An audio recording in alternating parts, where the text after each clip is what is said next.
Abel, good afternoon sa inyong lahat. Ayan mga Abel, oh. Anong oras na ba? 5:06 na ng hapon. Magpapakain na tayo ng ibon natin.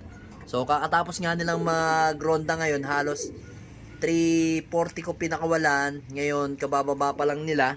Ito nga yung mga pagod na pagod, oh, yung mga pambibisi natin. Asan na isa? Inabot kasi sila ng ulan mga Abel. Ayun, oh. Kaya kita nyo, mukhang himatlugin yung ibon natin na si Luha, oh, kasi nabasa sa ulan. Ayun yung kasama niya, oh. Nandito yung ibang ibon natin dito, yan, oh. Naka-display dito. Ayan mga Abel, oh. So hinahayaan lang natin kasi magaling na yung iba dito. Okay na. Medyo merong iba pang konti na lang na may tama ng eye cold. So ngayon, mabalita ko sa inyo mga Abel.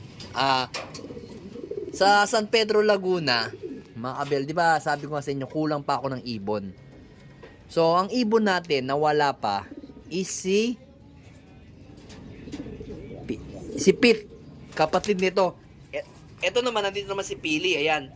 Ito si Pili, si Pete naman na yung kulay blue na singsing na ganyan, is wala pa. Kahapon pa yun. Then, yung asawa naman nito, ni Pili at saka ni Luha, na si Cooper, wala din, hindi rin umuwi, aray ko. Kasi nga, masama daw ang panahon kahapon talaga. So, yung sa akin naman talaga mga Abel, eto, tanghali umuwi. Asan pa? Eto, to. Yan, tanghali din umuwi. Magkasabay ito at saka to. Yan. Then, ito, medyo pahapon na. Ang huli nating umuwi kahapon is parang ito ata. Ito ata yung huli nating umuwi. Ito, to. Si Juana. Yan, yung huli natin umuwi sa mga ibon natin. So, ngayon, ang problema naman natin ngayon is, yun nga, itong ibon natin na si Peter, na Vandenbroek, ayan mga Abel. Ito naman, tinamaan siya ng eye cold. So, ngayon, in-injectionan ko yan mga Abel para maging okay yung katawan niya. So ayan, yung mapapansin nyo, medyo mukhang himatlugin. Kaka-vaccine ko lang kanina, mga bandang alas 3. So kanina, meron lumalabas na sipon sa kanya, ngayon medyo wala na. Noong na-vaccine ko siya. So buti na lang ngayong araw na to, Thursday, yung sakayan namin ng Santa Rosa Laguna is na-cancel. So ang may sakay lang ngayon is Pulilan ng BBC. So hindi naman tayo magkaarga ng Pulilan kasi nga nakapagkarga na tayo ng Pulilan kasi nasa na tayo, parteng Laguna na tayo, kaya hindi na tayo pwedeng kumarga sa Pulilan mga Abel. Pero meron kaming entryhan ngayon sa Patibayan, sa area Patibayan namin dyan sa Santo Tomas. So dapat nga i-entry ko to, itong si Juana saka si Cooper. So ngayon, itong i-entry na lang natin to. Yan. Kasi itong dalawang tong magkapatid na to, kasi magkakapatid yan eh. Yan, oh. Yan. Ito, magkakapatid to sa tatay. Itong tatlong to, isa, dalawa, tatlo, magkapatid yan na puro. Pero ito, first clutch, ito second. So ngayon, ito at saka ito, parehas na blue ang singsing, parehas na kay-entry yan sa PUF na Patibayan. So buti na lang, at least makaka-recover pa to hanggang Sabado. Asawa niya kasi ito, magkapatid sila pero first clutch, ito second clutch. So sana hari nawa kung pagbibigyan tayo ng pagkakataon at manalo sila sa paparating na derby ng PUF, baka sila rin yung pagparisin ko pagdating ng natapos ang karera nilang dalawa. Yan.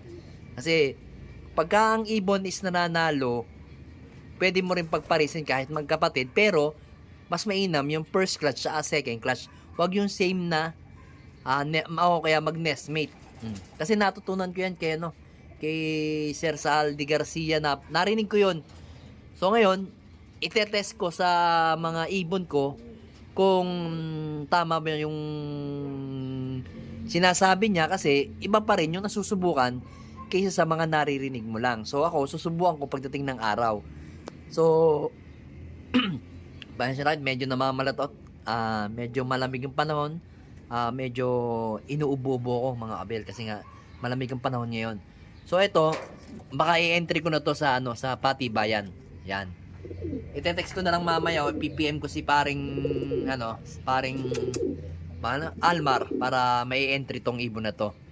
So ito naman okay na to. So ito si 641 ayan kondisyon na. Ito yung asawa niya.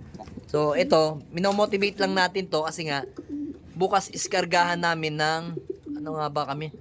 San Juan Ilocos Sur ba? San Juan La Union. Tapos sunod Bangar. Yan. So ngayon, okay na to. Humataw to sa liparan ngayon.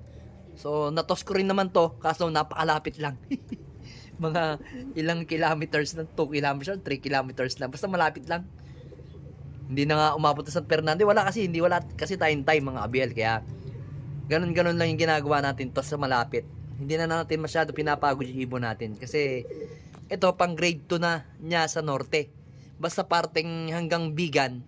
Yung Bigan nga natin is nag-speed siya na 1115. Tago din is 1092. So alam ko kayang-kaya na ng ibon natin. Kaya hindi ko na masyado pinapagod. Kasi ang pinaghahandaan natin is yung biglang kanan. Like ng Cagayan. Yan. Enrile. Yan. Yung mga Enrile na yan.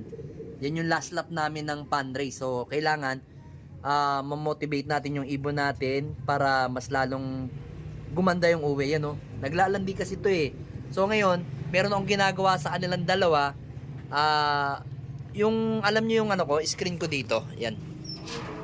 Ito mga abel. Yan yung kulong ako dito sa baba mga abel. Ito to. Nalabas ako para makita niyo. Yan Yan. So ngayon, itong screen natin na to, cage na to, dito nakakulong ngayon si Juana. Tapos dito naman nakakulong si 641. So silang dalawa yung pinagsasama ko dyan. Yung ibang ibon na kak natin isinasama ko na doon sa loob. Sila lang dalawa para mamotivate si 641.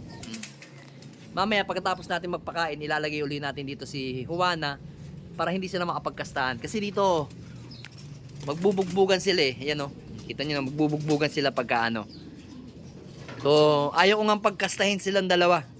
Pero yung mga kak dito okay lang. Kasi sanay naman sila, mga bata pa naman eh. Hindi naman sila magkakastahan. So mamaya ihiwalay ko lang ito mamaya dito. Pagkatapos niya kumain, ilalagay ko lang dun sa kanyang pwesto. Kasi nga yan, naka-antibiotic ako na Betracin Gold para doon kay itim. Kay natin, kay Peter natin nakakayan. Nagwawala kasi siya eh. So ngayon, ito mga abel, makikita ninyo yung aking painom. Ayan, probiotic ako. Webes. Probiotic. Pero mamaya, pagkatapos nila uminom dyan, ipi-plain water ko na para bukas ng umaga hanggang hapon, plain water na sila. So, yan lang yung ginagawa natin sa ibon natin. Wala na tayong binibigay na kung ano-ano.